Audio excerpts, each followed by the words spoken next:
can't hear myself for the world, not hear myself.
What is up? What is up, everybody? Happy Sunday morning.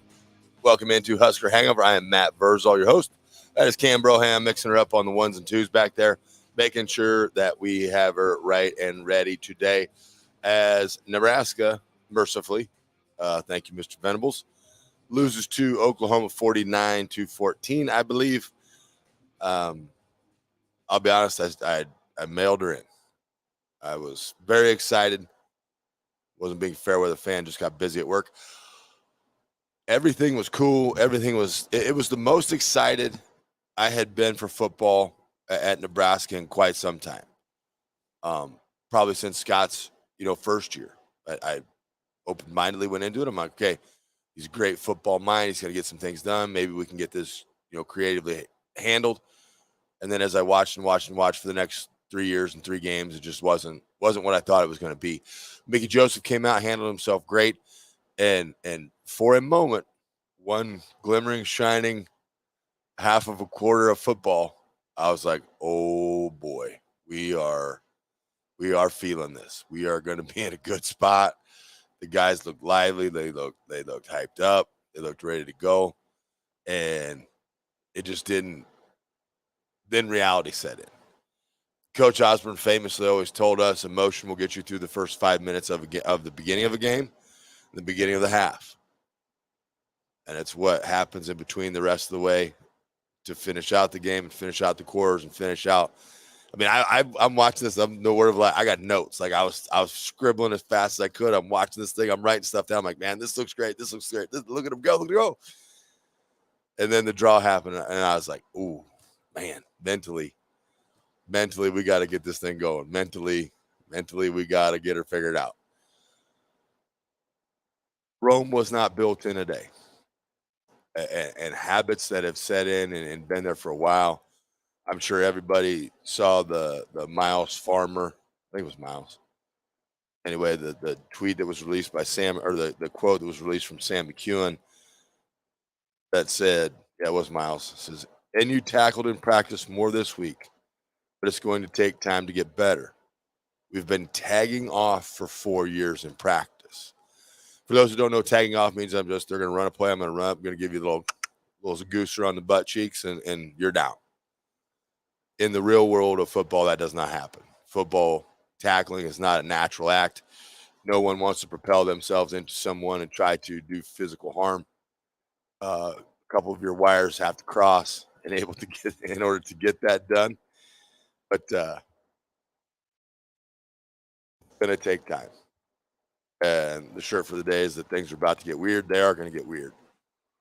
You're going to hear more stories that come out of things that are being done different and how it was done for the 4 years. Now, just for your own sanity and your own health, excuse me, and your own well-being, just let them go. Say, hey, that's the way it was done. Now we're doing it this way. Okay. The off week is here. You get another week to kind of install your culture, install your attitude, install your discipline standard, install your accountability. Those can't be done in a week. Credit, though, to Oklahoma. When Nebraska came out and looked like a world beater early in the game, their adjustments got made real quick. It was a fear I had with Venables going to Oklahoma, is that he was going to have a treasure chest of toys that are very large and very strong and very athletic and very fast. And he used those. Nebraska got exposed for some things that they're still not very good at. Coach Tesmer, longtime legend, says he had messaged things were still the same. Offensive line and defensive line need a ton of work. Basically alluding to what we know. Okay. So now you've got this off week. You've got this off week where you need to go in and I've asked for soul searching before. I've asked for guys that want to just go out and it's more important than anything they want to accomplish individually, what the team is going to accomplish. This is a week where you can figure that out. This is a week where you can go and do those things. You can get into practice. You can make it real physical. You ain't got nothing on Saturday. So there's no reason to hold back. Every job, every single stinking job on the football team should be up for auction. It should go to the hardest worker. It should go to the one that understands the concept and scheme most. But it should go to the one that has the desire to not be beat in any way, shape, or form, even in practice. If you get beat in practice, it pisses you off. It's a difficult thing for people to understand. And I'm kind of thinking about just opening or getting down here, or maybe letting a select, looks like 50 people in every morning, and just having a quick court session and be like, hey, here's what it is today. Here's what we go. The staff was laughing at me. They said, how many times a day do you think you repeat that same phrase that you have canned out and ready to go for answers to questions? And I said, well, number one, I love it because it's a form that people trust my opinion. They trust me. They trust the way I see it. That's a huge badge of honor when you're getting to talk to somebody about something. Number two, I want to be brutally honest with it and tell you what my eyes are seeing. This is how I see it happening. This is what I see progressing on the field. And number three, it's part. I didn't sign up for 5 years of being a Husker. I signed up for a lifetime of it. So I know that. I'm fine with that. I have no problem talking about it. The only thing I have a problem with, if you ask me a question, I start to answer, you start to talk over me, I will just stop talking. I will just walk away and be like, you got it, obviously. You understand what you're doing. So I don't know why you're asking me. There's tons to discuss. There's tons to talk about. Just start firing them in. We'll get to them. I have no real view of this game, okay? My main takeaway was this, and we've mentioned this in prior Husker Hangovers. This is a measuring stick, okay? If you want to know your distance between you in reality and the number 6 team in the country, there it was, okay? Speed, behind. Athleticism, behind. Strength, behind. Conditioning, behind. Okay? Those 4 things. Sprinkle coaching in there. Adjustments were made by Oklahoma. Adjustments were not made by Nebraska. Okay? Reality. We watched the game. Could have got real ugly. Could have been 70s. It could have been big numbers. They called off the dogs. They subbed some stuff in. There were still, again, we get these flashes of brilliance. Huge to come out after giving up 1 first down, get a stop for Nebraska. Take the ball down and score. Jeez, I am a struggle bus this morning. Sorry about that. Take the ball down and score. You're 7-0. The world, like the football world, is on alert. Like, oh boy, maybe this was all they needed. Maybe this was a real sleeping giant. Then your reality set in. That's fine. We've allowed it to get where it is. Now we have to build out of it. Okay. Can athleticism, strength, speed, they can't change over a week. They can't change over a month. These are all things in the offseason. But now if you get a bunch of dogs out there that want to fight, you can stay in that. If you get offensive linemen that get tired of getting embarrassed, bad, real bad. You got to get those guys tired of it. You got to get those guys where it just eats at them. It destroys them. They don't want to be that guy anymore. If they're fine with it, or you don't have something else, or maybe you don't have a guy that's 7'2", but is 6'1" like Matt Hoskinson and wants to play and wants to go, put him in the game. Put them in the game. I don't care if you fit a matrix. I care if you're an ass kicker. If you don't fit the prototypical 17-foot arm span and all this bullshit that they spin out at you, I don't care. You may be 5'11", but you may be a mean son bitch, and I'll take you. Okay? Running backs, God bless you. God bless Allen and Grant. Them dudes run for their life. Grant had his first carry of the year. This is a tough stat. First carry of the year that went for a loss of yardage. As sieve-like as that blocking has been at times. Credit to that young man. A.J. Allen, I think, is a really, really talented kid, but running for his life. Athleticism in Oklahoma's defensive line really showed itself. Now, there's things you can do to combat that. You can get real tight splits, and you cannot give them space or gaps to move. Basically make it like a pinball machine inside. You got to get them bouncing off of everybody. You can do that. But you've got to do something. Okay, because what you're doing works for a quarter or two. In this instance, a quarter. And then it didn't. Casey Thompson running for his life. When given time, accurate quarterback. Was behind on one throw on a third down, then just led that thing into the throw a little bit. It's first down, but it's not going to change the outcome. It isn't. To see the excitement, to see the just the vibe of what Nebraska was for that day brought me back to something. The reality of it is the talent that's there is not in the condition it needs to be in. And there are people that need to be held accountable for that. Go ahead and send your questions. We got hopefully everything. I haven't got any sound comments, so everything must be going good on the YouTube. We're on the Facebook page. Tweet them over to me at Husker Hangover. It's just going to be open discussion to try to look at this and rate this. We now know where we are nationally. That's the number 6 team. We know the distance that we have to cover. What we need to see now is literally week in and week out progress. You've got an off week to eliminate a lot of bad habits. This off week should be the most miserable thing for that team that they've ever encountered. It should be hard.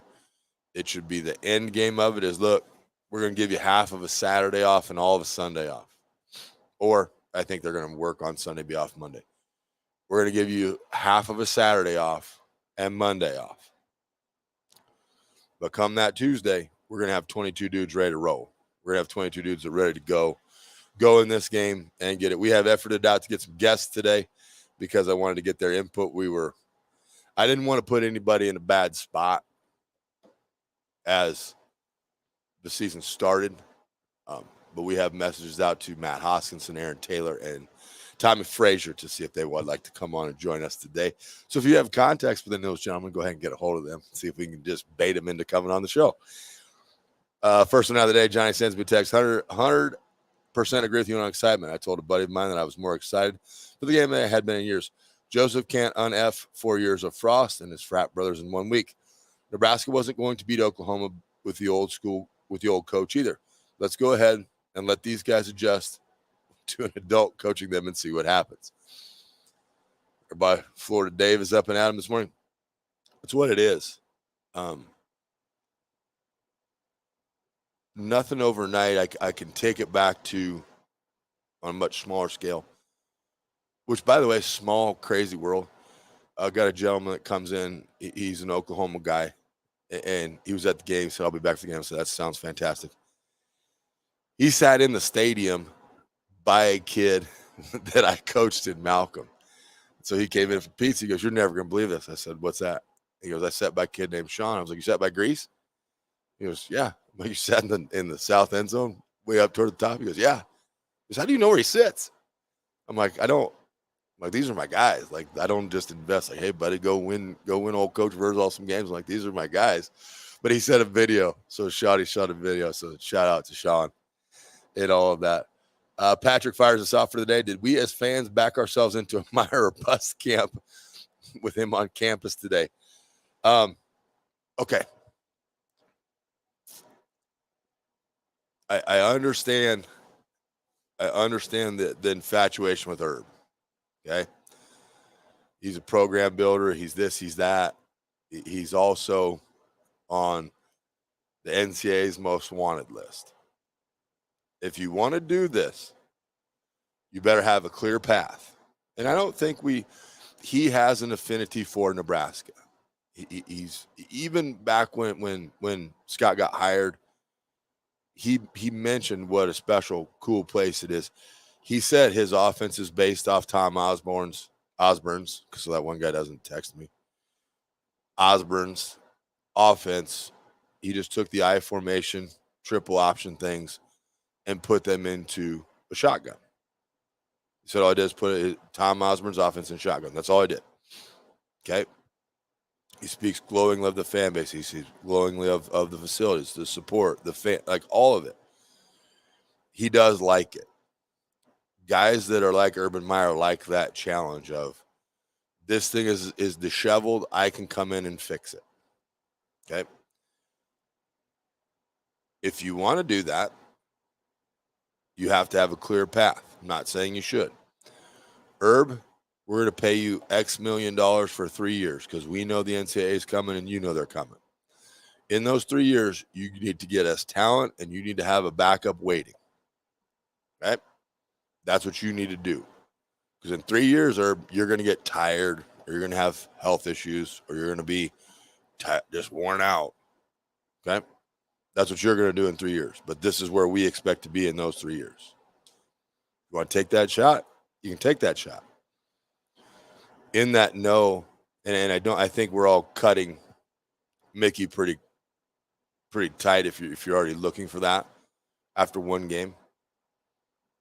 Because in that reality, the guy who is Mickey Joseph that has all the ties to your current players and your recruiting class, which will probably stay if you do make a big splash out like that. Mickey will probably be the one that leaves. I'm in this of let's take our time. We're going to get shiny objects flying around everywhere. Oh, this guy, that guy, this guy, blah, blah, blah, blah, blah. Let Mickey do his thing. And what's the craziest thing that happens in this is that Mickey Joseph goes out and he, week by week, progresses and gets better. So when you get to the back end of your schedule, you look like a real Big Ten team. You look like a team that can compete. And the way it lines out for them is pretty nice.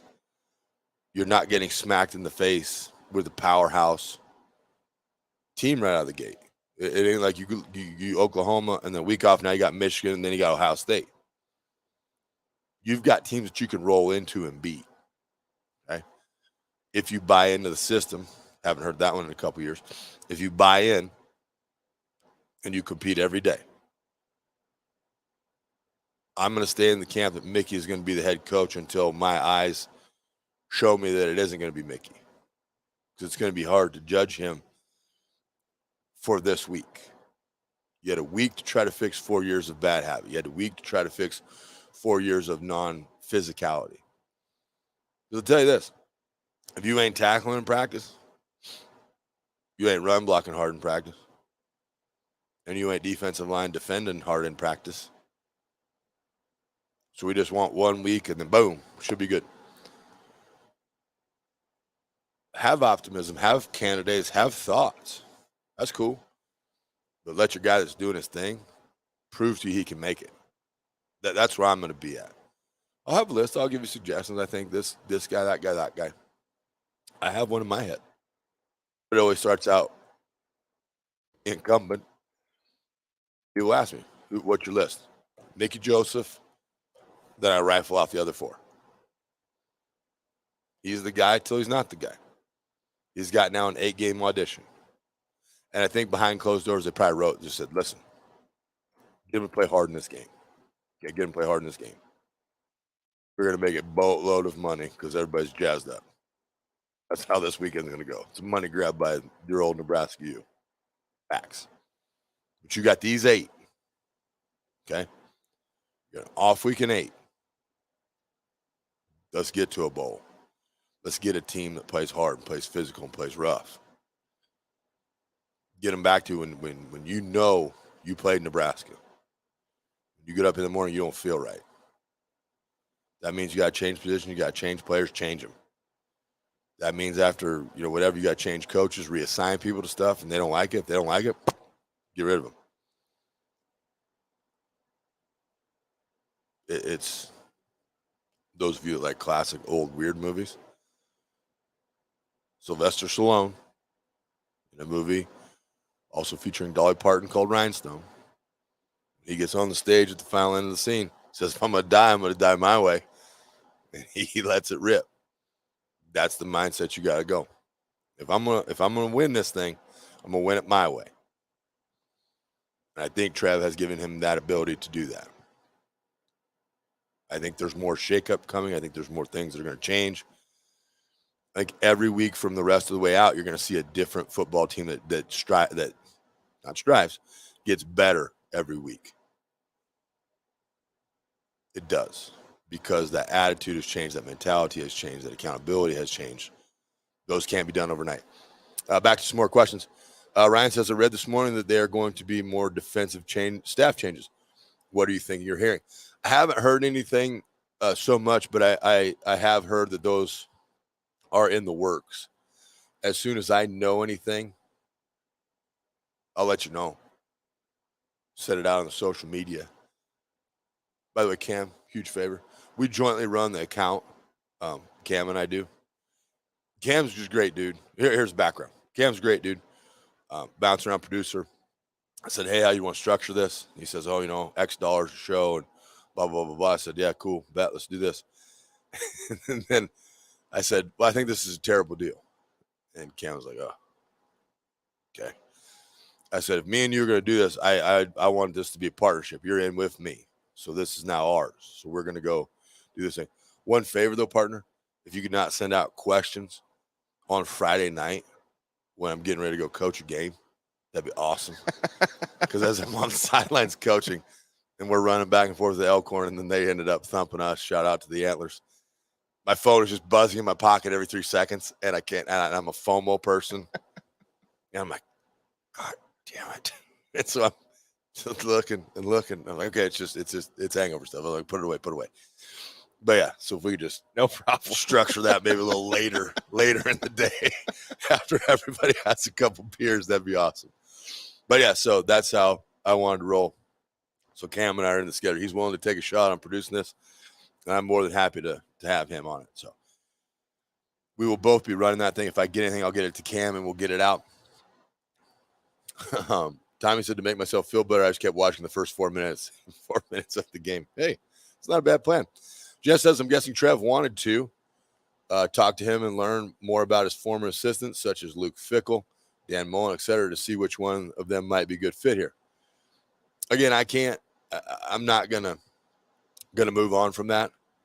I'm good. I'm good where we are. I'm good. Let's see what happens. We got to let it all play out. Patience is not a virtue we have anymore. It's been 20 long years, probably longer than that for some. 25. What's another 8 games? It's been up and down. I need to do a better job of excluding the Pelini era when we were winning 9 consistently, and then without having a discussion with the coach and saying, hey, if you change a couple things, really think we get over that next hump. He's like, yeah, no, you're gone. You're fired. You're a meanie. Sean says, I feel that Mickey Joseph can improve the practices. Somehow that moved and didn't want to show it to me anymore. Which hopefully shows up on the field. Okay, not doing that part. Which hopefully shows up on the field. My biggest concern is the fragile psyche of the majority of the team. Can Mickey Joseph do something about that still this year? This is an excellent point.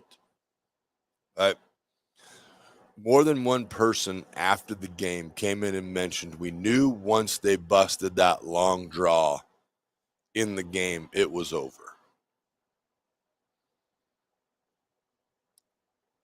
I can't necessarily disagree with it. I don't 100% agree with it. You could see all the enthusiasm, all of that bust out of the game. And you can also tell very few of the players on this team played baseball, which is a game of attrition. You're 3-10 in baseball, you're an all-star, you're 3-10 in anything else in your life, you're fired. Like facts. Like if we get 3 of 10 pizzas right in here, we ain't in business long. We won't be here much. But you've got to have short-term memory. I tell the story of Tyrone Williams. He'd get a PI. He'd get beat rarely. He's the first guy clapping. He's the first guy. Yeah, good job. Way to go. I'm like, oh, okay. If he is already over it, why should we worry about it?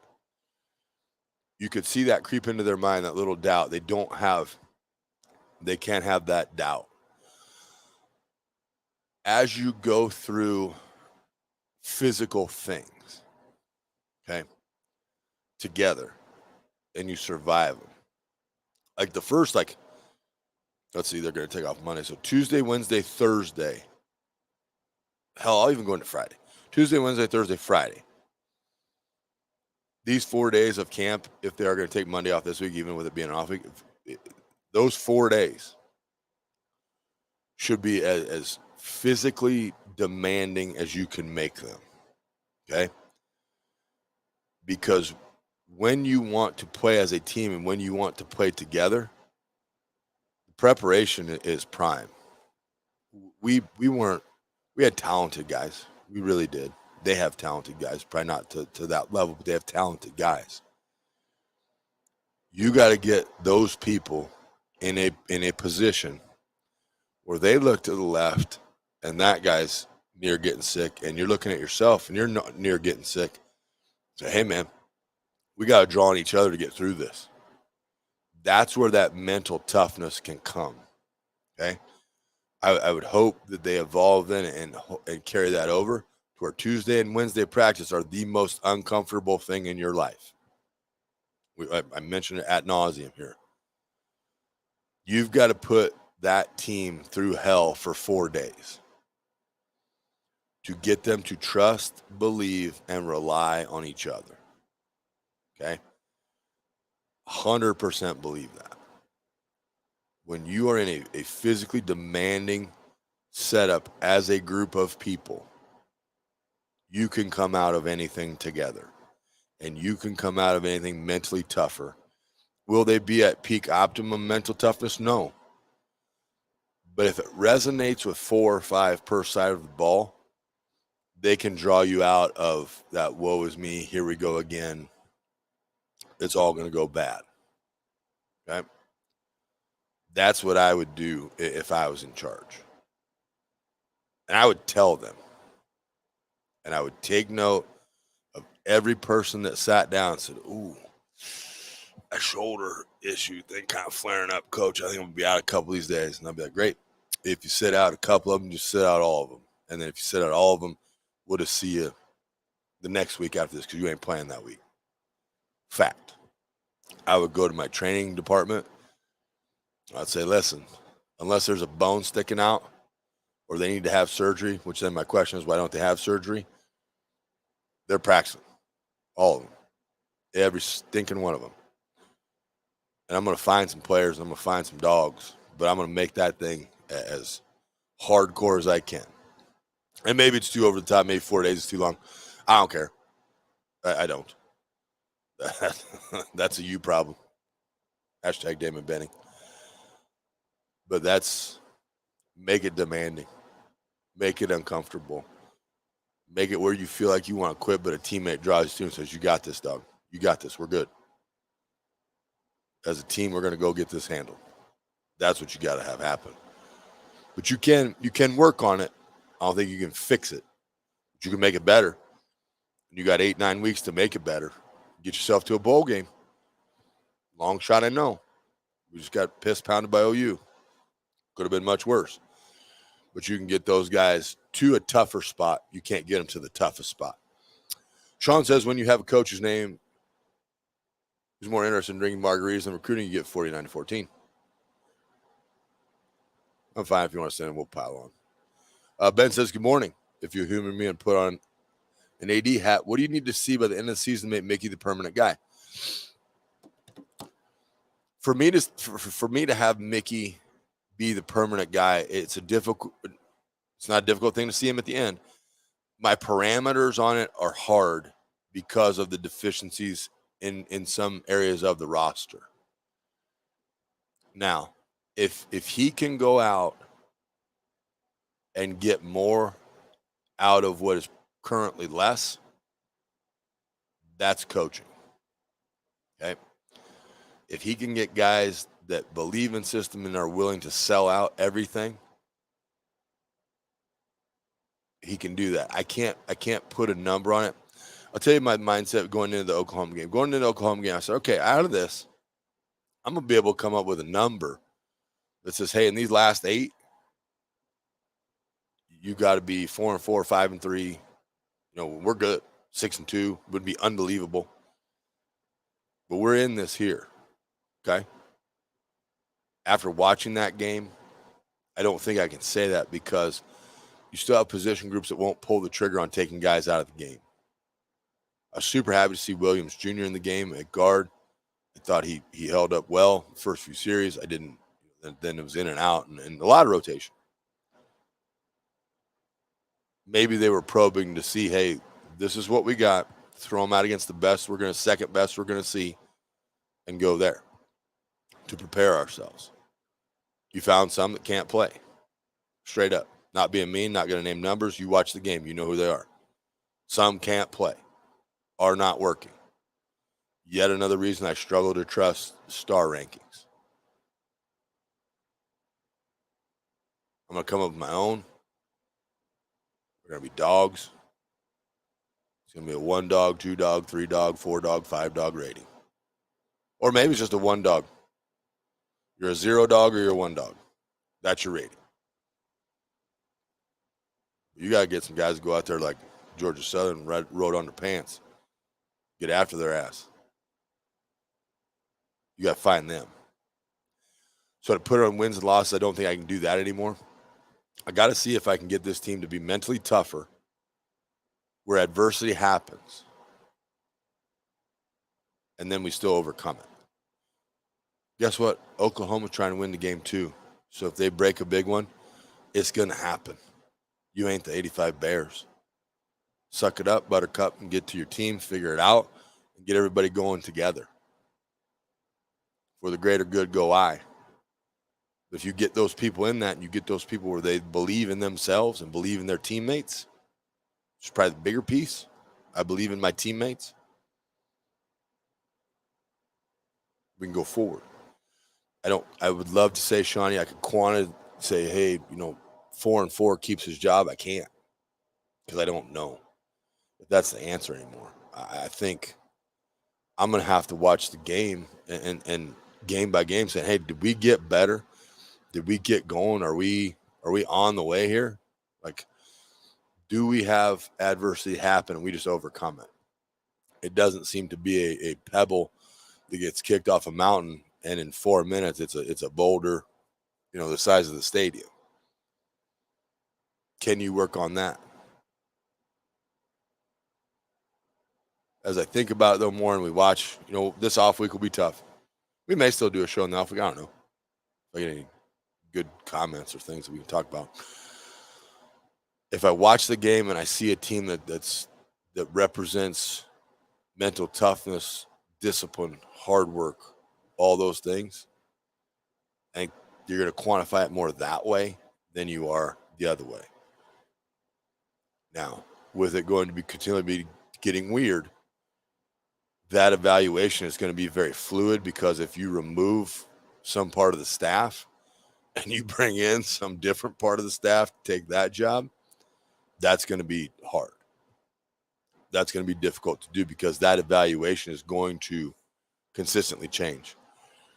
Kent the Barber up in Norfolk. If you're up, go see Kent. Blood relation there. Says weight room. It's nice too, doing this. And radio, they make you sign this payola, cashola, blah, blah, blah, basically saying, hey, don't promote anybody because we got to get their money. Basically, no free ads. Do what I want. Kent's my guy. Weight room. That's where that mentality starts. Agree with the size crap. Get an ass kicker in front there and get them to move fast. Yeah. Michael, I'm with you, buddy. We can put the herb thing to bed. I think that as far as like odds go, if he was 1,000,000 to 1, which I love gambling, I would still not put any money on him. My guy Eric Buckner on GI says, I don't know how some players keep playing. You think we're that thin in depth? Number 56 looks like the part in person, but time and time again is beat bad. Different offensive line coach and same results with him. Why do you think some of the players keep playing? So in the old scheme, I think the offensive line coaches were being told, hey, you have to play this guy. I really do. No word of a lie, especially through the Austin time.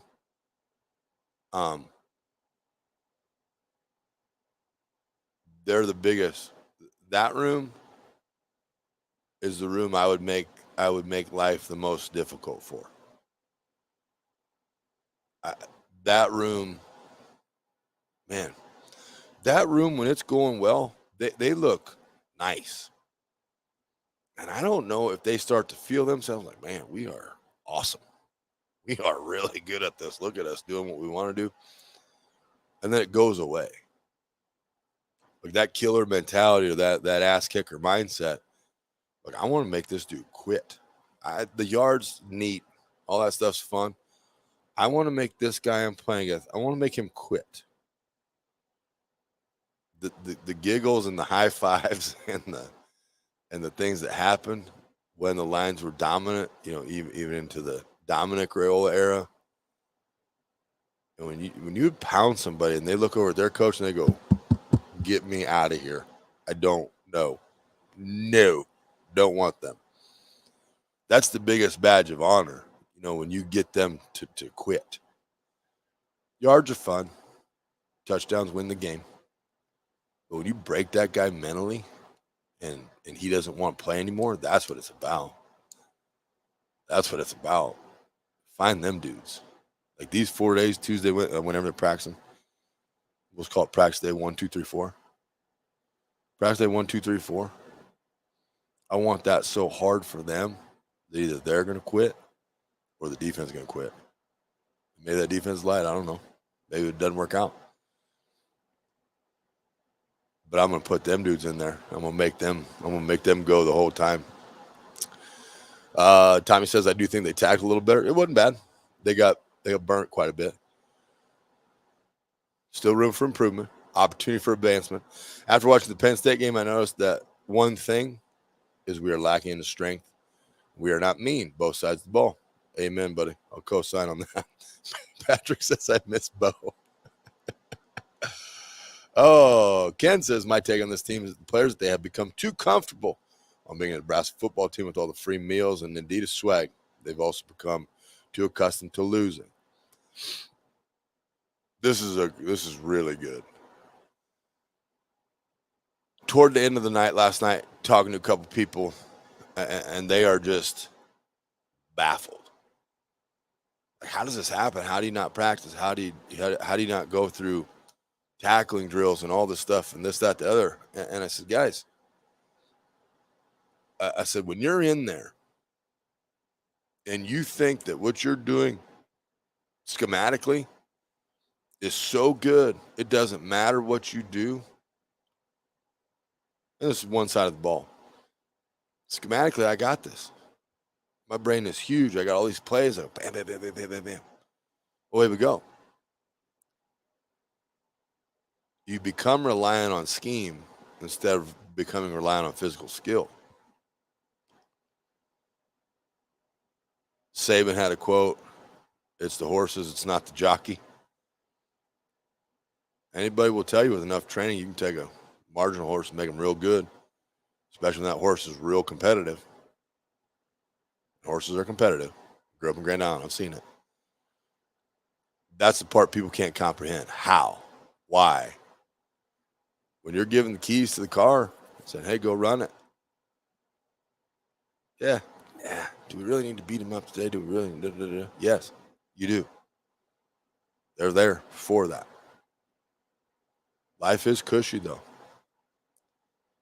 And listen, by no means were we cheated of anything. We got a lot of free gear. I have this beautiful gold, turquoise, maroon, blue Apex windsuit. Probably the way things are going, we'll be back in style here in about 3 hours. I will sell that thing to the highest bidder. But those of you that know, you know. But make life uncomfortable. You can go crazy like psycho and take out all the chairs. Take out all the little stools by the lockers. Go earn your stool. Go earn the right to sit in my locker room. What? I gotta sit Indian style here. Can I still say that? I gotta sit cross-legged here on the floor. Yeah. Go earn your stool. Take the ends off the helmet. Something. Find something that will motivate them to work harder. It's in them. It's in them.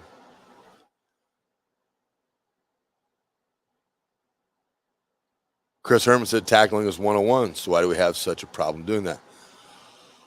Chris, my guy, I will argue with you on that one. I don't know what line of work you're in. If you want to message me there, go ahead and hit me with that. But I doubt you get out of the car, see somebody else getting out of the car, take a 45-degree angle, stay half a leg behind, and go wrap that guy up on the way into work. Like it's not a natural act. But at that level, so the progression, right? So Little League coaches, this is why I say you're the most important people in the world. And if you all would get over your ability to hang your 7U state championship, be awesome. Teach the kids the fundamentals and teach them to love the game. See how far that will take you. It will take you a lot further than you diagramming your awesome double reverse pass throw back to the quarterback stuff. Then in their little league or in their junior highs that play, those guys need to just continue to build on those fundamentals. You're correct. If football is taught correctly through the youth and then up into high school, because look at your teams that are perennially good every year. They tackle well, they block well, but they also practice it a lot. When we're good, we have great tacklers. When we're good, we have get after practices. Your goal is to not go out and say, hey, let's go have a shitty practice. Ready, coaches? Shitty practice on 3. 1, 2, 3, shitty practice. The player has to buy into it, or you have to do drills until they're bought into it. That tackling 101, you're correct. But it's 4 years of not repping it is going to take a while. Christian says, good morning. You might have touched on this already, but what's the strength of this team? Maybe the running back room, punter. Christian, I'm in the camp. The strength of Nebraska's football team is the receivers and the running backs. And I'll put the quarterbacks in. Okay? I don't think Casey Thompson has been bad when he has at least 3 seconds to throw the ball. 1,001, 1,002, 1,003. Not a crazy expectation. Really not. Wide receivers do well, get open. I don't think we had as many drops in this game. I know that's a contradictory statement, but I like what they do. Running backs, you got a couple little ass kickers back there, really like 9 and 10. Really do. Running for their lives in this game. So those 3 position groups, I'd say, are a strength. So you got to figure out how to. I thought that, man, when they started the game and that little short, quick passing game was going and they got some good blocks on the perimeter, I was like, yes, long handoffs, in rhythm, let's go. Pass rush can't get there in 1 second. If I catch, rock, and rip the football, can't get me. Now you got to run over there, fatty, and go get that guy. Then the OU secondary started to say, okay, we are here for this. We are ready to be physical with you. How you like me now? And we didn't answer that bell. If we could answer that bell, now you got still your creativity on it. There was one, and there was a couple folks in here. I apologize to them. They were eating. We're all watching the game. We're all Nebraska fans. And I was using some loud, probably not restaurant appropriate language. And there were some kids. Nope, no kids. I was safe there. But they had a formation where they had the numbers favored the little swing pass down to the bottom of the screen. And I kind of, at times, lose track of where I am because I'm competitive and I want them to win. And before the ball was snapped, I said, throw the effing swing really loud, where people kind of stopped eating. And I was like, my bad. Didn't mean that was supposed to be the inside voice. It got outside. I was like, apologize. And most started laughing. One lady I had to buy a drink for because she felt offended. But it was there. But, again, mental toughness. I'm able to do this to you early in the game. You've now brought some physicality back at me. I got to come over the top and come back with physicality on you. I got to answer that bell. I get out here, man. I got to get this dude. He's the only one that can make the play. If I get down wide base, hands inside, pop, lift up explode with my hips and run, we can get 5-6 here. That's all we need. Now I'm setting him up. Where we're going to pump fake this thing. I'm going to fake like I'm going to block. I'm going to take off down the field and stand by myself. I'm going to catch a touchdown. Go Tommy Beveridge. I'm going to get in the end zone. I'm going to spike it and run down the rail. Never to be seen again. Got to answer the bell in those. But those are the 3 positions. Those are the 3 positions that I like, that I'm a fan of. Mike says, had a good feeling seeing MJ walk out of the tunnel. I hope he can pull this off. A disciplinarian has to be the guy. The discipline standard has been lacking in Nebraska for a long time. Not only with players, with coaches. Biggest takeaway from Mickey's presser when he did it was the accountability for the players and coaches. You're going to be held accountable for how your players act and how your players play on Saturday. Novel concept. Loved it. Too many people play at Nebraska, not for Nebraska. Excellent point there by James. I don't know this one. Christian. Is Mickey really being evaluated on this team? I feel like it's a setup to fail if that's the case. I'd eliminate setup to fail in this at all. Okay. He's not a puppet in there to, hey, bud, I need you to go and kind of run this thing out these last 8 games, and we're going to give you a check, and we'll see you later. That's not happening.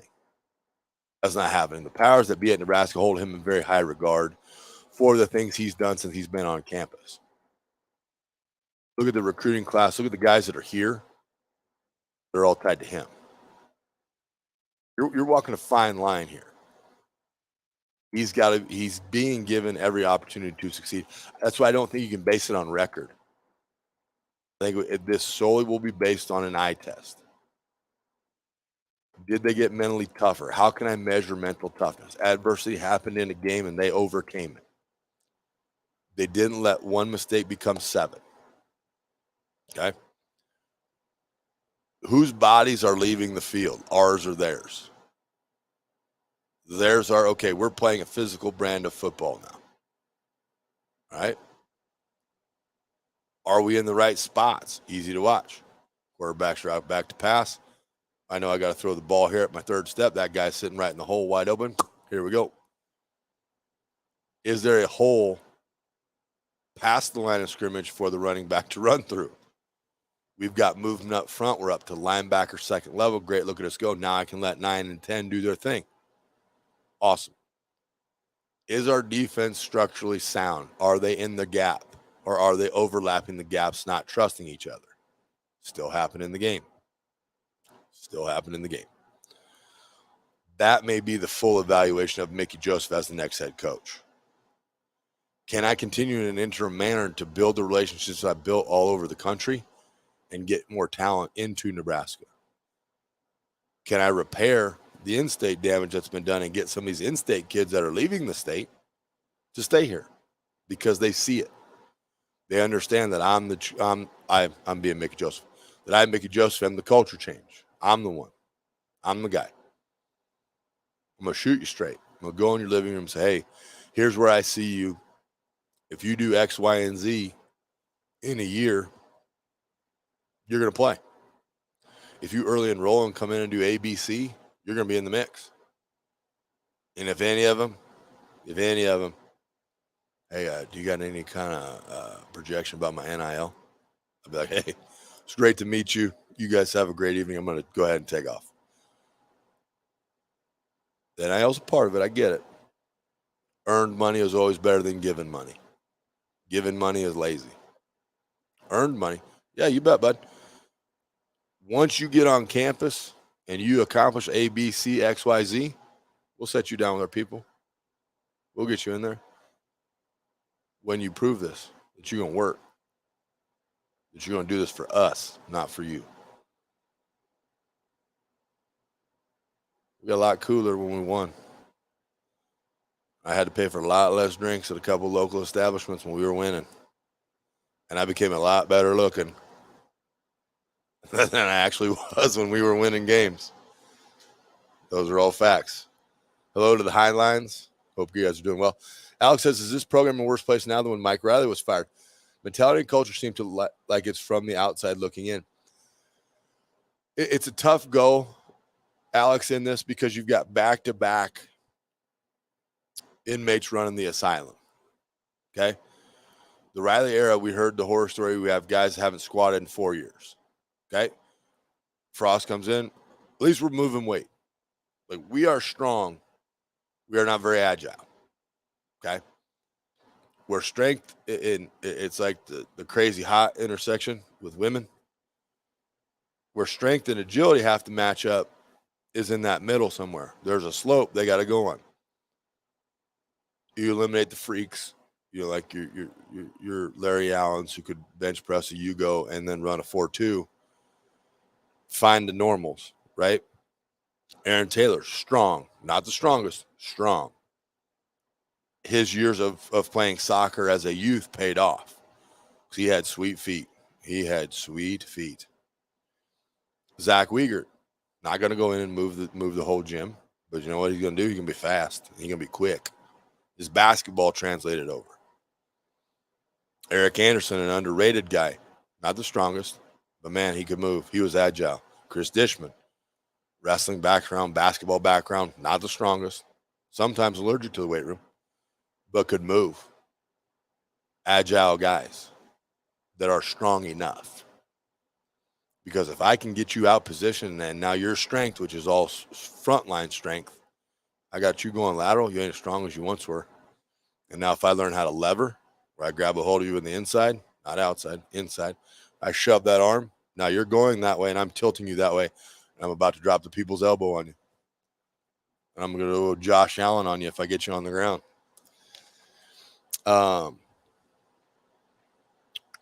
Corey says, how are we feeling about the Sunday night matchup? Corey, as a Bears fan, I need it to rain. Evidently, we are a wet weather team. We need rain. If it could torrential downpour, it'd be fantastic.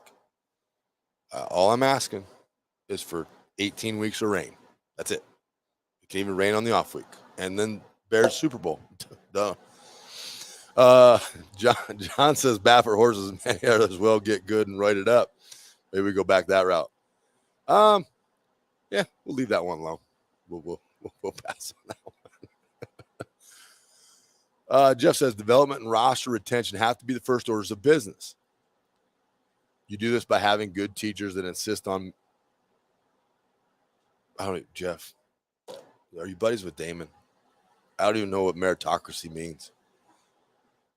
Frost may have been able to bamboozle some guys from Florida into coming here, but they left just as quickly when they found out the staff couldn't coach and played favorites. Plus, we had other guys who could have provided good depth who, because the staff played favorites. You have to prove that you can coach first before you can get the blue chippers too. That part I like, okay? This is a relationship business, all right? Relationships are very vast. Nick Saban, when he goes into a room, that parent knows their child will leave that university better than when they went there as a human being and a football player. Put them in whatever order you want. Kids aren't stupid. When you know favorites are being played, you don't want to be there. When you don't feel like you're getting high-level coaching, you don't want to be there. When you don't feel there's continuity on the staff and the olds in the room have tension, why would I want to be there? I'm trying to figure out life. I'm 18. I literally don't know my head from my ass. I think I know everything, but I really know nothing. That cohesion on that group has to happen. I think Mickey is that binding force to it. A lot of people hold him in high regard. You had the bro down session before the game, everybody dabbing it up, loved it. Got a week now to strengthen that, then another week to go play with that. Culture can change, not full culture, partial culture can change quickly.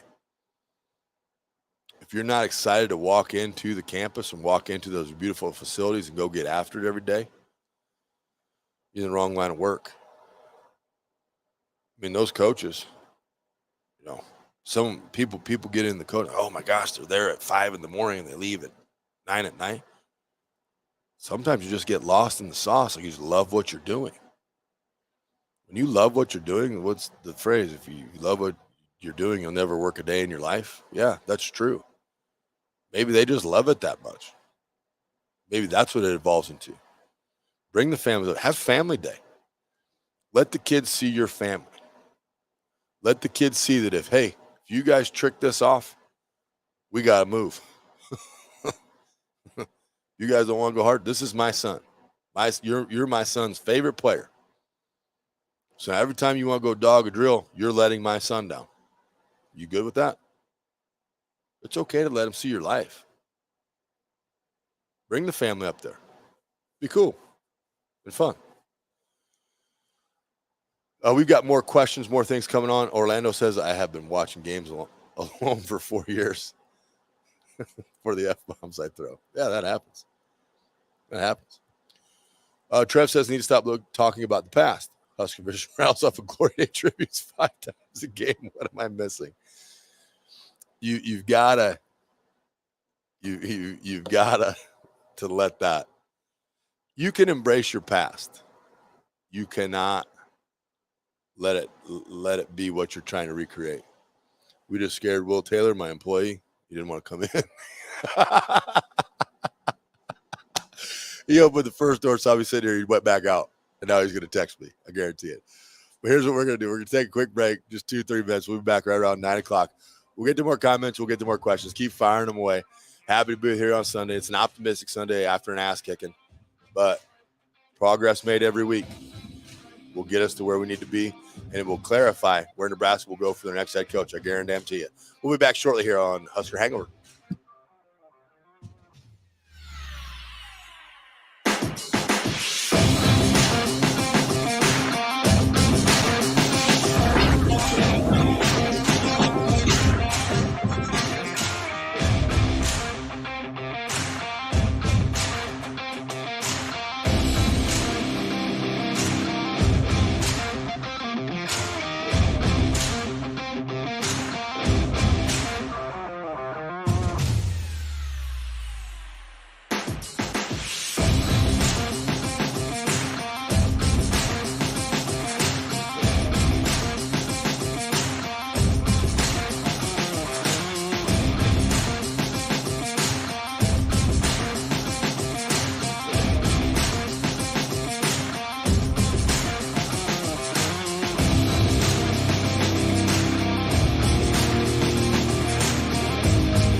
Okay, so the camera thing goes now.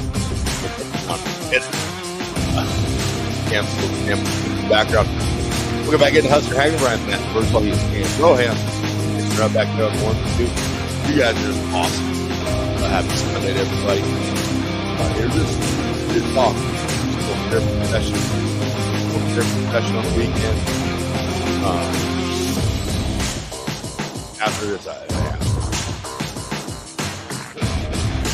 fast. The quarterback was better. I hope he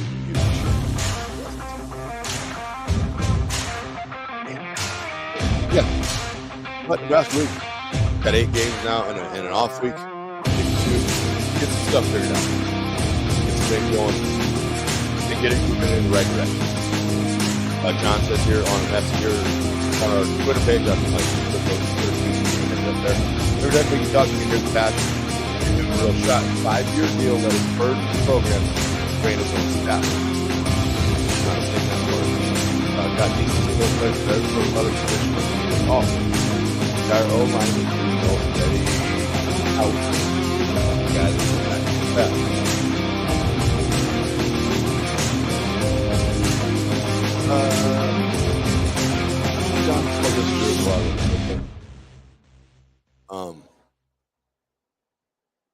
For bias,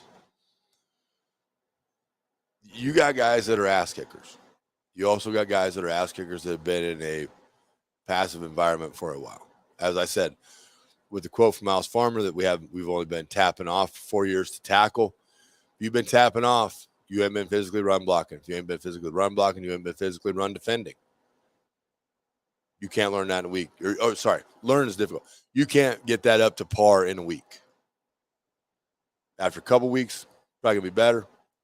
After 3 weeks, gonna be better. Then away we go. So that's what I think needs to happen. Shawnee brings up one here from the Wayback Machine. Do you think it'd be a good idea to reintroduce the freshman locker room? Anyone who's not a starter contributor can go to the freshman locker room. No. No one needs that. The stories of the freshman locker room are legendary. It used to be the North Stadium, which is now where Nebraska lockers permanently. And then you earned your way into the South locker room, which was where we used to come out back in the good olden days. I think if they did that, I like where you're at. I like where your head is at.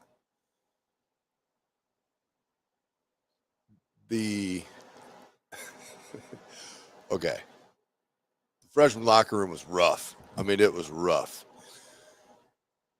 The lockers were probably from the 30s. Your pads barely fit in them. The AC didn't always work.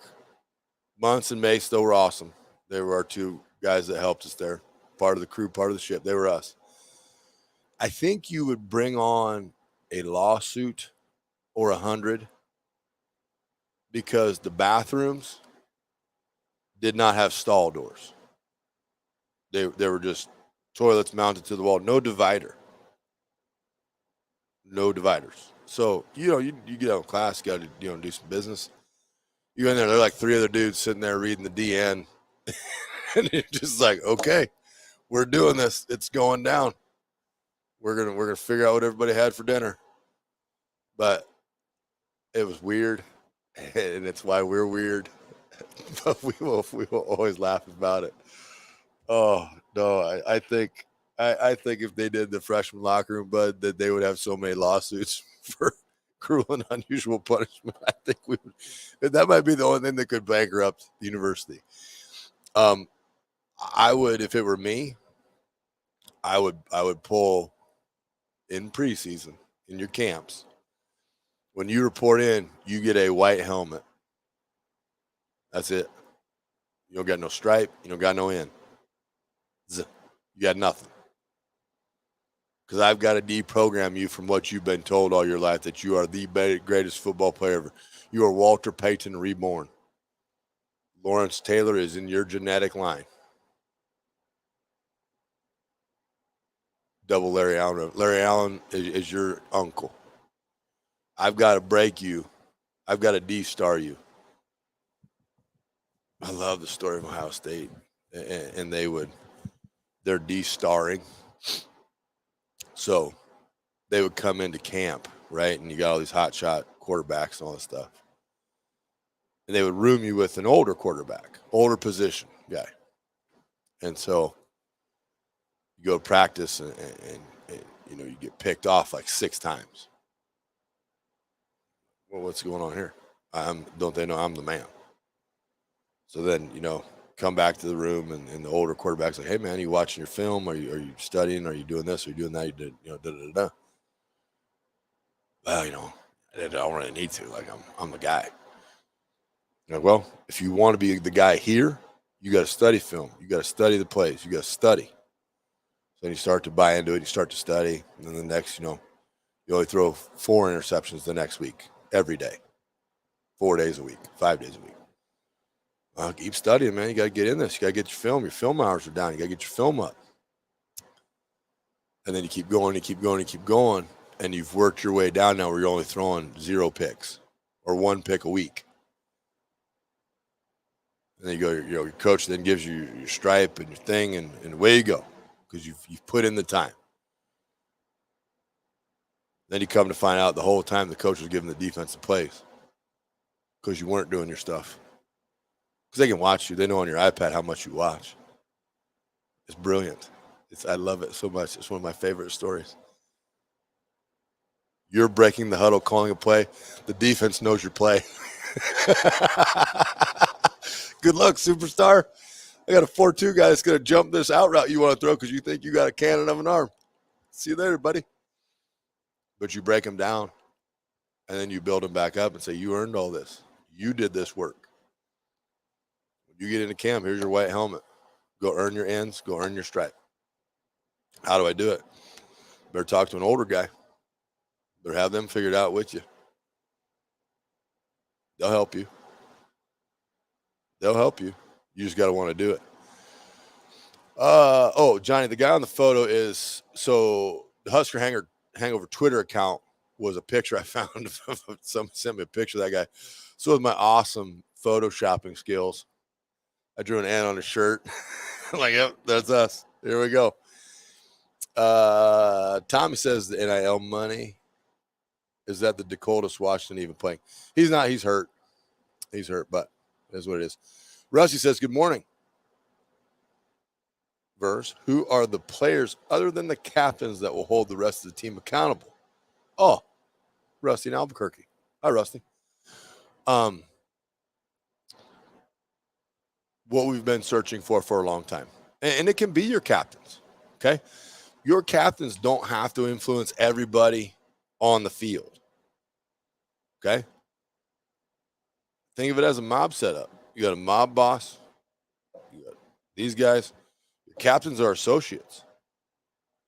The associates run their crews. So if I got 2 defensive captains, I got to get to I got to anoint somebody in the DB room. If this goes bad, I'm coming to you. And then you go to them. It's all pyramid. People make fun of pyramids. Every business everywhere is a pyramid. The guy on the bottom rung doesn't make as much as his boss. But anyway, you get that top-down management, right? Trev runs the show. Mickey's the next in line. Coordinators are next. Position coaches. Captains. Players. Assign it. Yeah, I trust you. I'm the captain. I trust you. Get your room right. Get your room together. Because your room is costing us. And that's how it works. Like you have your offensive line room, which is awesome. Your defensive line rooms. Everybody's got their own room. Control your room. There's one person in that room they all defer to. And if it's the wrong person, that captain's got to go tell that person, you ain't the guy. You're doing it wrong. Change your method. Change your ways. And that happens. Shawnee says, if MJ isn't the dude, do you feel like Trev will highly suggest that the next head coach keep MJ on staff, especially his recruiting? Yes. 100%. And we'll play the if game just temporarily. If Mickey isn't the guy, he's got to stay here because of the ties he has to everybody. Think about this. You lost the head coach week 3. And as of today, anything that I've seen, you don't have anybody on the recruiting front that's jumped ship. You still have the full class that you had. That might be the only time that's happened in ever, right? So that tells you he's the relationship guy. This is a relationship business. That's why it's moved to more of a CEO role as a head coach. I've got to make sure I got a great relationship with my boss, with Trev, good standing. I got to make sure I got a great relationship with my two coordinators. I don't know that answer. And I got to make sure that my assistant coaches know if they got an issue with the coordinator, they can come talk to me. And I'm going to handle it in a smooth manner. I'm not going to say, hey, Coach X said this about you, coordinator Y. No. Hey, man, you think we could just like look at switching some of this stuff up? Maybe try something a little different. Boom, boom, boom. Away we go. You're a CEO. But then you still have to have that relationship with the players. Hey, are you good? Not football good. Are you life good? How's school holding up? That was the scary part about T.O. He knew how you're doing in school before you did. How's your school holding up? How your mom and dad? How's this going, that going? When my father passed away in 2006, one of the first messages I got was from Tom Osborne. He knows. He just does. And he cares. He really does. So that Mickey is of utmost importance to keep one way, shape, or form because he is a relationship guy. I'm in the camp. He's going to pull it off. I'm in the camp. He's going to get him. This off week's going to be great. They're going to get a great week of prep, and then they're going to go win. That's where I'm at. I might be stupid for believing it, but sometimes I'm just dumb enough to be dangerous. Clay says that it's insane to think, well, that is a novel, that the same players in the same physical condition, coaching the same schemes with the same position coach for the last year, would suddenly turn around and beat a ranked team. Good luck to Coach Joseph as the loss was predetermined, not his fault. We were beat by a better physical team that could run the score way up, but didn't. Exactly. My ideal way that game played out is they played with so much juice the whole game, played out over their skis, that they covered. 11.5 was the number. I was like, man, if we can just play outside of yourself. Then as the game went on, I'm like, okay, it's just, that was silly. It was too early. But I didn't say it out in public. There's some things I keep to myself. There's a lot of it that goes, nice. Thank you, David, for just giving me simple terms. Meritocracy is merit-based. Which after looking at the word, breaking it down, the merit was the first part. Probably could figure that out, but thank you, David. I'll buy you a Busch Light when you're in town. That's true. Okay. If we look at it, more talented teams you're going to face, and you guys can hit me in the comments with it. I think you're equal talent to a lot of the teams you're going to play from here on out, except Michigan. Okay. So let's just do something crazy and not beat ourselves. Play hard, play physical, play disciplined against like talented teams, and then see what happens. I think you're going to see some scheme changes on the defensive side. Les is asking me to justify Damon's statement that Chenander is going to get it figured out. I don't know. I didn't hear it. I don't listen to the radio. There are changes that need to be made. There are mixing of coverages that I think would benefit the defense quite a bit. But those are things they're going to have to handle. I'll have to wait 2 weeks now and see with my eyes, see what happens.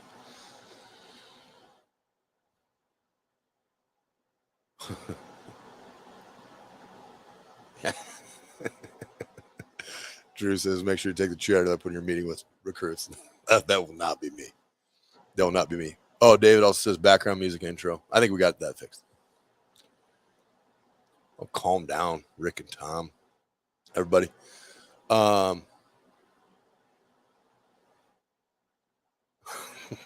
Drew says, if your kid doesn't think you'll need geometry after high school, show them the film. I'm going to say of the defensive back angles. You can read the other one.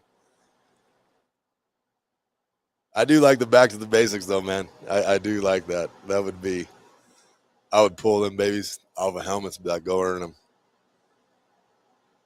Sean says, Verz, did you watch the Kansas game yesterday? If so, thoughts on Leipold's scheme, team discipline, and how he's turned a team around in just 2 years. when you're inheriting a program, my 2 cents, and I've been a part of it 2 ways. Losing is the hardest thing to overcome, especially if it's in your mind that your team just loses. Okay?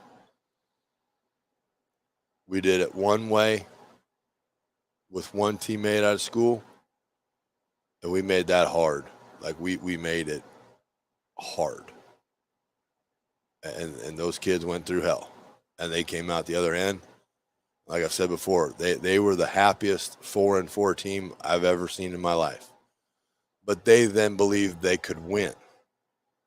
To break the mindset of a losing mindset is hard. It's difficult.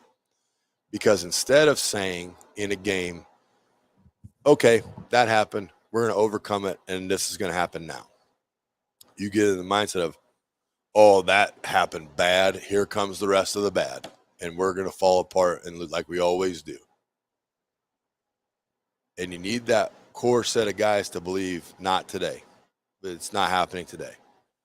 I don't care what it does. I'm going to rally my teammate to make sure he's still doing his job. Yes, they just gashed us for a quarterback draw that went for 1,000,000 yards, and they literally had everybody on the field blocked. They might have played with 14, or we only had 10. But not today. That's not going to be it. Okay? Go back to the bench, reset. You got to do this. You got to do this. I'm doing this. If I do this and you do that and you do that, this is all good. Okay? Get it out of your mind that that's going to affect this game. Done. When you break them of the losing mindset, now winning is the expectation. Okay? In another instance that I was in, we didn't do it in a physical manner. We didn't do it in a disciplined way. We didn't do it with accountability. We did it with fluff. That's okay, buddy. Not all positions. There were 2 positions that didn't do it that way. And those 2 positions played well. But that mindset of overcoming and we're going to do right to win this, we're not going to do wrong to lose this. It's hard to break. It is. It really is. But every day, if you make it competitive, and the ones that won't break it, you move them out. Say, hey, I get it. The example in Seattle is the one that I love, right? For you Packer fans, Matt Flynn had a game. I guess more that way. Matt Flynn had a game, threw for 8,000 yards in one game, NFL record, da-da-da. Seattle's like, come on, buddy. You're our guy. Here's exorbitant amounts of $1 million. Get your bag. We're giving you the bag. Then they draft a guy named Russell Wilson. Then they go to camp. This guy that's making $750 is better than the guy we're paying the bag to. So let's just start the $750 guy. We'll cut the bag guy. We made a bad decision. Happens every day. Our eval was wrong. Matt Flynn gone. Russell Wilson in. Seattle's good. Okay? Show your team you're willing to cut. Take that back. Show your team you're willing to say, hey, your hype ain't matching the product. This guy's underhype is exceeding yours, so we're going to go with him until you prove to us you are what they told us you were. Ain't nothing personal, buddy, just business. If you don't like it, let us know. We'll get your old portal paper signed up, and you can be out the door. You got to be able to stand on a line and say you don't meet our expectation. You don't meet what we need on the field. And I think you'll see that happen. I really do. I think this was near the final shot for a couple players. You can insert whatever names you would like, but you can do that. You can do that. You can make that happen. John, Busch Light is delicious. Stop your blasphemy on our page. Chris says, I love the way of building up a guy. If you ask the guys that were successful when you played in Lincoln, they said that the older guys took them under their wing. The mentality needs to be the next man up. Makes us better as we keep the ship moving forward. It's an interesting thing, okay? So the writing was on the wall for me going into my senior year. All right. It didn't work out. But I'm a team guy. I've always been a team guy. I would never have undermined anything. I could have been a D-bag and said, oh, I'm getting jammed. This is what it is. And I had a coach who I hold in very, very high regard, gave me a super compliment, said, you could have tore this thing down from the inside. He goes, but you were just a good teammate. But what I felt my duty then was almost as another coach. Like I had to take some of the younger guys, and we would all go watch film, because what was easy to me was picking up all the schemes and the blocking, which I loved, and still carry on to this day. But then taking those guys and saying, listen, you got to be the next. You have immense talent, but you're dumb. You don't get this. So let's break this down real simple. Because it's hard when your position coach is in there. You don't want to be dumb, sound dumb in meeting. You don't want to be like, hey, blah, answer this. And you're like, I'm not sure. Because then, everybody giggles and you get, laughed at and you feel bad. So, like, here's the clicker. Me and you're going to watch this. You're going to figure this out. I'm going to show you how. And they would, and they did. They got good. Those old guys on the team have to take that role. If you don't want it to be this way, don't mirror my behavior. I've got to change my behavior. I've got to change the way I prepare. I've got to change. That's your fear, right? If the old guys now are teaching the young guys how to prepare, maybe let's hold tight a little bit. It's going to be a tough go for the offensive line coach. Donovan's got a lot to do. He's got to set a different expectation for his room. And it's got to be the highest pressure, most disciplined room on the field. Then your guys will see, okay, this is how we have to do it. But that result has to come on the field. Okay, this is what we changed. This is what the result was. Now we can pattern this behavior. We have to go, and we have to go, and we have to go. Because mentally, it's a drag. It will grind you. It will grind you into the ground. You have to have support around you and your teammates and your family. You are who you associate to. If you run around with bad people, your friend groups got to be there too, because you can't just strictly be football guy all the time. But those guys got to be willing and likely to do that for the other crew. Steve says, is the line what we will see the most improvement right now? A few of them seem lost. Yes. I think it has to be. Mickey's in an interesting spot, because he's got to go to Donovan and say, listen, man, your room's got to pick it up. Your room has got to be the piece of the equation that's going to get us to win. They've got to be the guys. Okay? If they're not, we're all gone. Me and you are linked here. So you got to get this room right. And I think Donovan will. Okay? And I know we haven't seen it on the field. And as much as we're hearing now about the way things were done, and after this week, let's just eliminate that. We're all going to hear crazy stuff. We'll bring them up. Let's not dwell on them. Let's try to just be forward looking. But he now will have full go. And he's an intense guy, and he wants it serious all the time. We worked hard, okay, but we also had a lot of fun. All right? Football is a fun game. When it becomes a job, leave it. You get away from it, because if it's not fun, you shouldn't be out there. But Donovan's guys, he's got the keys. I think sometimes there was things said, you need to do this, you need to do that, you need to do. That's not there anymore. It's your room, go run with it, because they are a reflection of you. My guys that play for me at Scott are a reflection of me. We got stomped. Mentally, we folded. Big play started happening, and I'm hard on them. I am. But they know I love them to death. They know I'll be there in the drop of a hat. But we've got to get better if we want to get to anywhere near we want to be at the end. those things all have to come together for Nebraska to continue on its path. Heading over to Twitter here. Got a couple questions off the Twitter. Get to one of them. All right, Verse. This is from Michael. Verse, how do you see this playing out with Mickey and everything that Mickey wants to have done?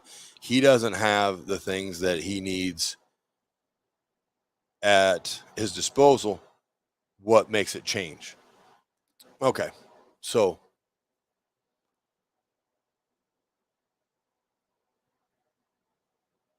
in a perfect world, we could, much as this is a situation, I don't think Frost and his crew, when they first got here, fully comprehended what they were inheriting.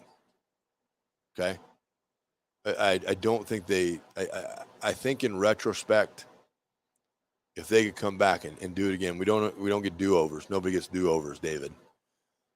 You could come back and say, okay, we're going to be 6-6 with our best players or our other players. So let's just come in, discipline the hell out of this thing. The ones that stay, stay. The ones that go, and we'll rebuild it that way. Okay? Mickey will not have to do that. Okay? The discipline is what's lacking. The accountability is what's lacking. Those things have to be taken care of first before the football. We would love to say there's a magic bullet and we're going to change to this offense, we're going to change to this defense, we're going to do this. Everything that it boils down to is that accountability and that discipline. So how they're going to do it and how they need to accomplish that is up to them. Mickey, I have very little doubt that when he was given the interim job, that he had that all laid out. And that's kind of a good way to operate just for people in general. If you want to move up the chain, have all the things laid out that you would do in a more efficient manner, in a different manner. You have 4 or 5 things right out of the gate. We're eliminating this. We're not doing this. We're going to change it to this. We're going to be off on Monday. So that's your day. If you want to go crazy, have fun on your Sunday night venture. But you're going to be here Tuesday ready to work. Okay? You're going to get Monday to rest and recuperate. But that preparation now, things can't slide.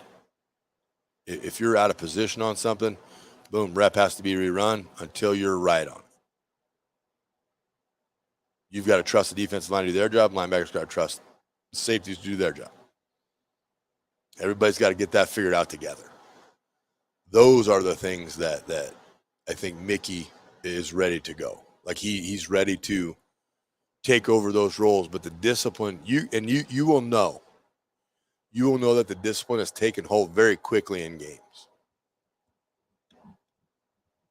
Because we won't see overlaps and gaps on defense. We won't see missed assignments up front. We won't see falling off of blocks instead of continuing to drive on a block. We won't see receivers getting shoved out of the way by defensive backs after they've had success before. Just because now what I talked about short-term memory with the bad plays, that works for good plays too. Okay, if you go out and you have a good play, short-term memory's got to kick in. Yeah, I got that one. We got 80 more to go.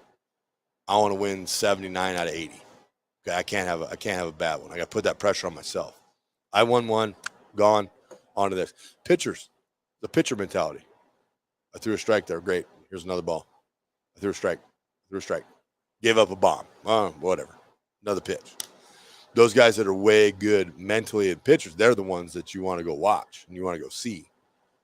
And you want them to, that mentality, next play. I've got to get to the next play. What's the next one I'm going to run? What's the next chance for me to go embarrass this guy and knock him down and get him on the ground? Like those are the things that I'm anxious to see and I want to see. Cleet says, is this fixable with this staff? Cousin Cleet, is this fixable with this staff and our line deficiency, scheme, talent, attitude? I'll have a headache, but I'll be listening. it is fixable with the staff that they buy into what you're selling. Okay. Mickey's got to be on point with what he's delivering to these guys. And if he feels any resistance or any pushback on it, he's got to go have a man-to-man discussion, one-on-one, not in front of the other coaches. Says, hey, Doug, I don't feel you're on board with this. You've got X amount of days to change my mind. If after X amount of days you ain't changed my mind, your pink slip will be waiting. Okay? Get on board or get gone.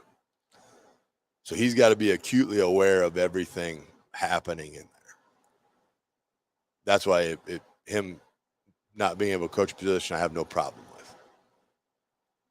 I have no problem at all. The lines need work. Like I said, an uncomfortably hard week of work now is going to be huge. Because you can get that ingrained in you pretty quick. Nebraska's defensive line for a while was throwing around OU's offensive line. They were making plays. They were getting pressure. They got tired. So now, sporadically in practice, you could be doing some other stuff. You're just going to break out into a 1v1 session. We're going 1v1s right now. 10 plays, hard as you can go. Boom. Make it uncomfortable. Make them have no choice but to get better. Make them buy in. Do I think Chinander coaches his last game for Nebraska? I don't know. I don't know that answer. I'm sure that's a behind-the-scenes discussion. They can probably put that a little more quantitatively with numbers and assignments and that kind of thing. I mean, he's catching heat. There's a weird dynamic in it, too, with he and Frost being, good friends. I think they were in each other's weddings. I don't know if that's resonating with the kids at all. Like, hey, still tied to the old. If you view it that way, then you probably got to get rid of a lot of players. So, good buddy, former Husker Cream Sears, listening. Appreciate you. Good looking out. Why are we so hyper-focused on 6'9" and 6'10" lean linemen? I feel like we can recruit guys that love to hit. We used to have shorter, hey, Toby. We used to have shorter, wider linemen that would control the line of scrimmage. Chubby, we like to call that leverage. We were built low to the ground for a reason. I would eliminate all matrices, whatever you want to call it, and just go find football players, okay? First, what are you talking about? Just find football players. When you go watch a tape, okay, and tape is easily accessible, right? Watch the tape and watch when an offensive lineman or a defensive lineman fires off the ball and the opponent's head whips back. And then that guy just continues to drive and push and shove, and then all of a sudden the opponent is on his back. Taking into account the size of the opponent, okay? I'm not talking about someone that's taking someone half their size and catapulting them down the field. You are smart people. I'm talking about a like-sized individual. That explosion comes off 2 steps, hand still wants to punch, head whips back, and now we're driving. You can watch film. You can see those guys. You know who those guys are. And more, that guy is becoming an off-the-radar pickup because of the love for the 6'9", the 6'8", that guy. Okay? I have no problem with tall guys. I have no problem. I got the privilege to work with Teddy when he was very young. We sent him up there with great footwork, great technique. He was ready to roll. He can play, okay? That's why John from before, I take that personally, John. Teddy can play the game, bias included, okay? But if you look at the history of the game, okay, so with the matrices they have, Aaron Taylor would not be there. Dave Remington would not be there. Will Shields, pretty good. would not be there. Okay. Milt had a design of what he wanted. He wanted 6'3" to 6'4" guys. But when he went down to Lawton and saw Will Shields go on the field, he's like, well, take me some of that.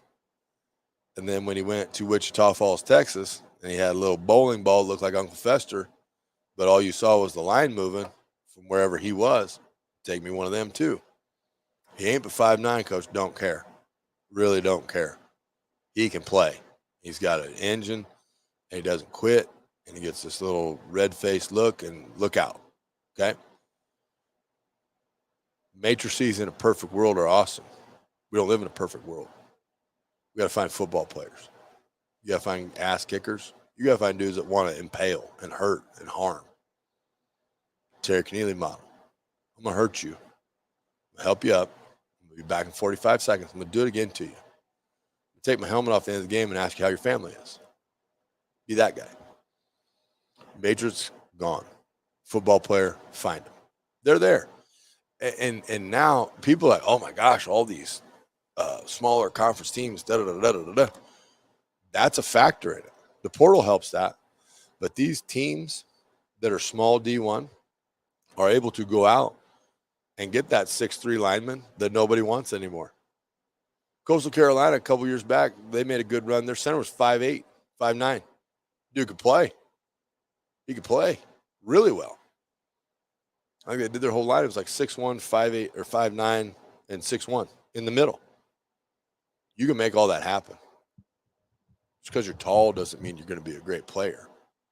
Tall guys that work, though, will be great players. Chris says, why don't we have an identity? Or should I say it doesn't look like we do? I usually don't bring up the past, but we had identities. Identity, this is really turning offensive line heavy. Identity is determined by your offensive line. Straight up. Your identity is how your line, what your line thrives at. It may be pass pro. It might be. That's fine. It's what you know you can do. Game in, game out. Can we handle an exotic pressure that comes? Oklahoma did a good job of getting some one-on-one matchups that were very advantageous for them. Nebraska did not counter with any help for the tackles. A chip, as Leonard Fournette did to Micah Parsons in the game. Micah Parsons got all mad. Amen. You might think you're going to beat my guy, but your ribs are exposed. I'm going to hit you hard. You can have a back chip. You can have a tight end help for a second. Then you release the tight end out somewhere else. You can have an identity, but your offensive line has to dictate that identity. It can evolve every year at a school. 1 year at a school I coached at, we were run heavy, real run heavy. We graduated all the linemen and had all these skinny linemen. Well, we probably ain't gonna move anybody. Again, and if we could be deceptive and try to run, a little option. I'm like, we ain't real fast. What are we good at? We can drop back and be in the way for about 2 to 3 seconds. And that's gonna go bad. Okay, let's start chucking it around. And we did. Assess what your linemen are good at. Continue to get them good at it. Come up with creative ways to help them in third and in blitzing situations. And go from there. But identity is big. Identity is missing. In my opinion, all this starts with strength and conditioning. That should be the first thing addressed for after the final regular season game. That's from Justin. Justin, I agree to an extent. As I said, I think they are strong. I don't think they're very agile. If you watch games, which I'm sure we all do now, the athleticism of it is what's different. The defensive line for Oklahoma looked way, way, way more athletic than anything that we had either side. Can you build athleticism? You can train quick twitch muscle fibers. You can do explosive things off single legs, off double legs, off all that stuff. You can do those things. That can happen. It's something I feel you are corrected. It does need to be assessed, and changes need to be made in it. I don't know if that's a person, but it's got to be. Things have to be done. Isn't it time to start recruiting linemen that are mean dogs? Yep. They don't just recruit measurables. Yeah, we're in that, Rusty. I'm in it. If we can just get rid of that, like whatever the matrix thing of it is, take your analytics, dude, and just be like, hey, analytically, go analyze the game. You tell me what blitz this team runs with what percentage on what down. Then I can go on the field and say, okay, I know if we get into 2nd and 7, there's a 70% chance they're going to blitz that linebacker or that linebacker. So I know we're getting heat. Okay. Now I design my pass protections or my run schemes to that with that 70%. Venables likes to heat it up. Defensive guy. A lot of toys. A lot of guys. Now I know what I can give myself an advantage. I'm going to have, if I want to throw against it, I'm going to have a pass route for where they vacated. So as soon as I get the ball, I back up. I make sure that safety, who's now going to have to take a linebacker's responsibility, is up to snuff. I may give him a little out fake with the receiver and then come back into that hole where it's got. But if me at quarterback, now I got to know I'm going to catch it. They got one more than I can block. So I got to backpedal a little bit. And I got to chuck that thing right in the hole where he vacated. That's what I need analytics to do. I don't need analytics to pick players. If my eyes can't see it, then I don't need them. That's what I got to have happen. That's where I want to be, with that. That's what I want my analytics department to do. Defensively, hey, 1st and 10, they love this. Okay, what's the compliment on that? Because they may, you get into the, we know that they know that they know that I know that's going to happen.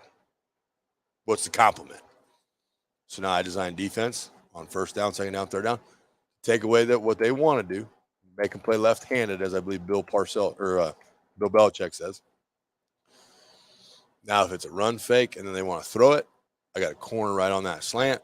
They didn't run it. They want to throw it. I got good defense. Poke the ball out. Away we go. That's what I need analytics for. I don't need analytics to pick players. My eyes have to see it. And in a perfect world, I see it on film, and then I go to the game and I see it live. And now I know, hey, man, we got one here. We got a guy that wants to play the game, that wants to play football the way we intend to play football.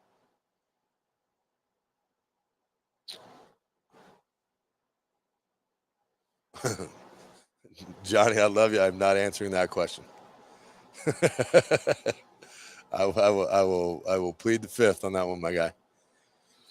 John says, can Donnie find someone to replace Corcoran? He looks the part, but has not been effective since he put it on the field. I like Corcoran more at guard. I like him when he plays guard. Out in space, it gets a little tough. Both the tackles struggled in that game. You're dealing with speed and power. Oh, those parents out there of kids that want to, do I get them strong or get them fast? You want to use the term power, okay? It's very simple when they're young. 100 push-ups, 100 sit-ups, 100 air squats. Then everything else you're going to do, you want them running and jumping. Right, not on your furniture, but go out and fashion a box of varying sizes. Have them jump up and down on the box. Jump rope is great. But that transfer of power is far more important than being able to squat a ton or bench press a house. Those all have value. I'm not saying disregard those lifts. But how do I transfer power? I think that's the biggest thing I would change with how the offensive line is training. I would get that hip flexibility, hip and ankle flexibility. Everybody overlooks the ankle. The ankle's like my left ankle is in a world of shit right now. It hurts so bad, but that's because I'm dumb and I was lazy And I thought, you can be 48 and I don't have to do all this stuff I used to do. It'll be fine. Wrong.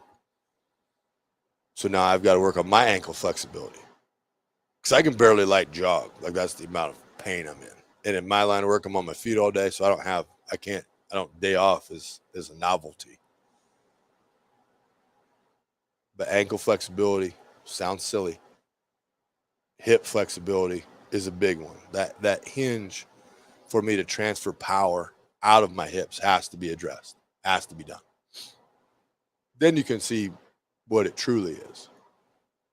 But I would not move Corcoran at all. I would leave him alone. So is that what you call a dude? The program feels like they've lacked a lot of dudes. There are very few guys that have I'm going to rip your head off and crap down your neck mentality or the Stone Cold mentality of stomp a mud hole in you and walk it dry, for a more PC term.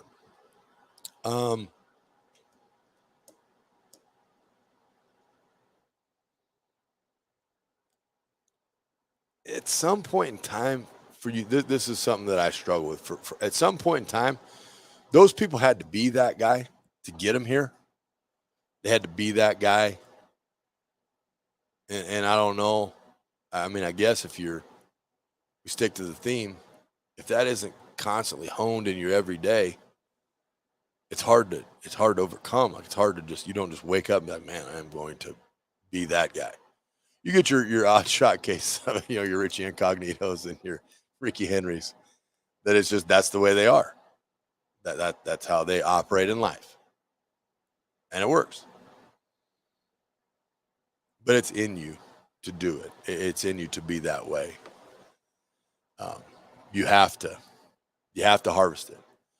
Overall in the game, though, the final takes on the game is we got about 10 minutes here.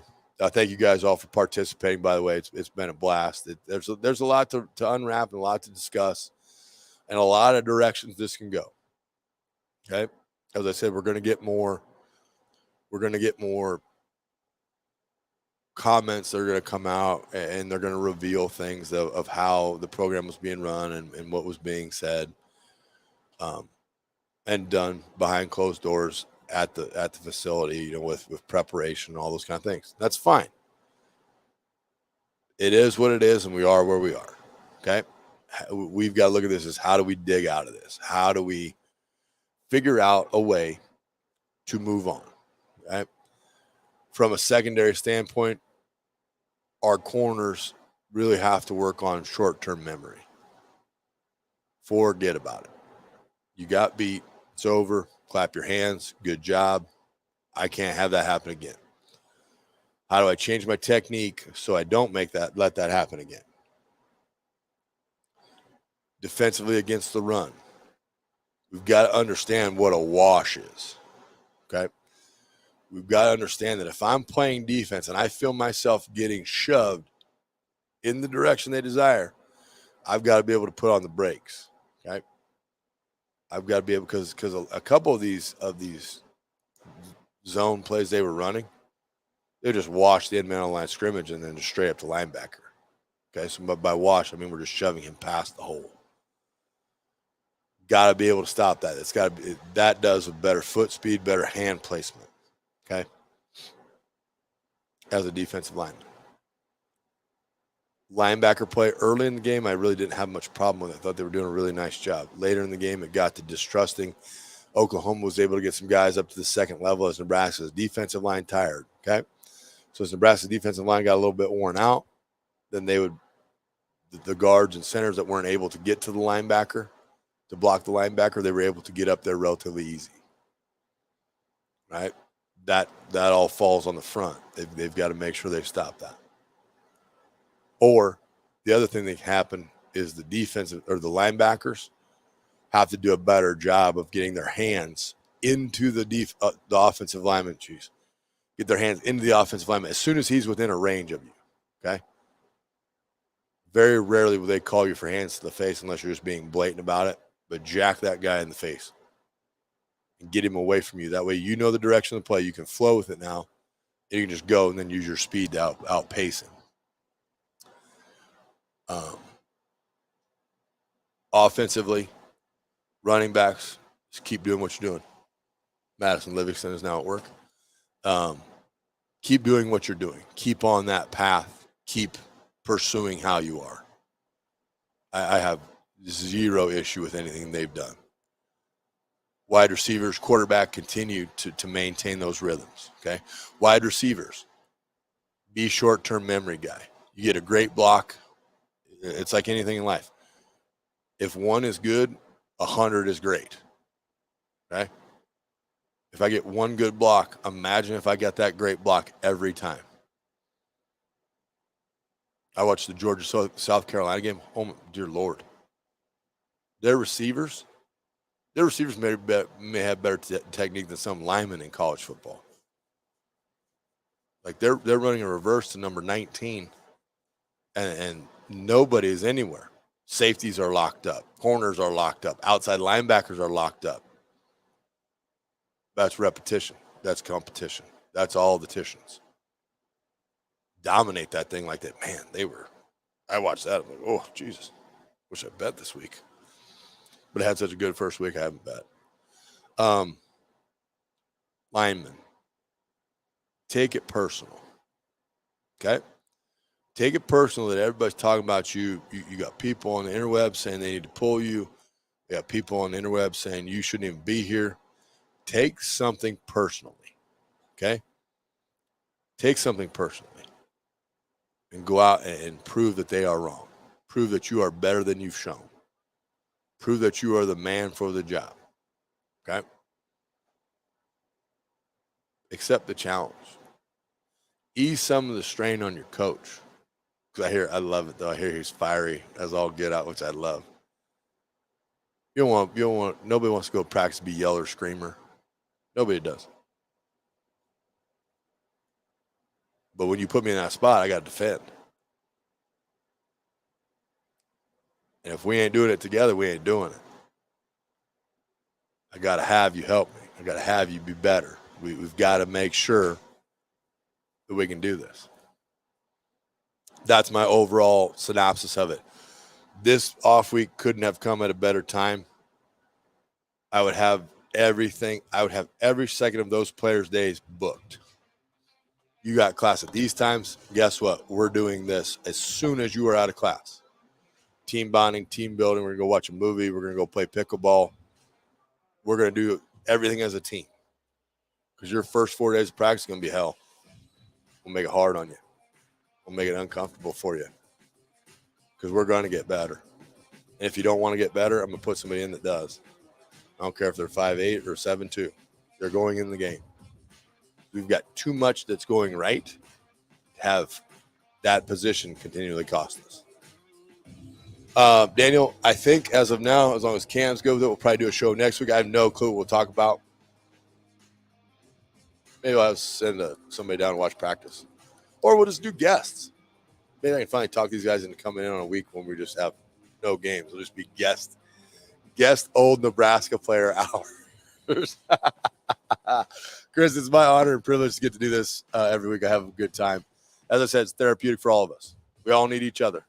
We all stick together in all kinds of weather. My name is Matt Vrzal. Thank you so much for joining us on Husker Hangover. He is Cam Broham.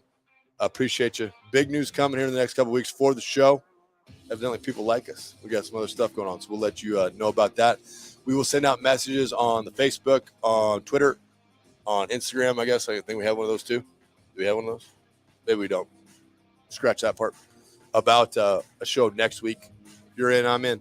We'll be here. Matt Vrzal, Husker Hangover. Have a great Sunday, guys. Love you.